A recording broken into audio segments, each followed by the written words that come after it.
So, dugay na ko diri sa US. Mag 13 years na sunod semana. And mo ni ako ang natigom. So, negosyo po ko online, mga handmade products. And yeah, so pakita na ako sa inyo sa pila na akong natigom. So, mauna ni siya ang ako ang natigom. So, naatay $4 dere.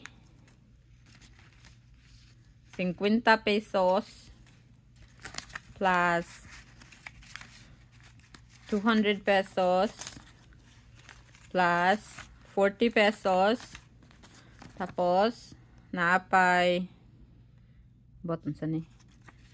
Kwarta ba ni? Oh, di ba?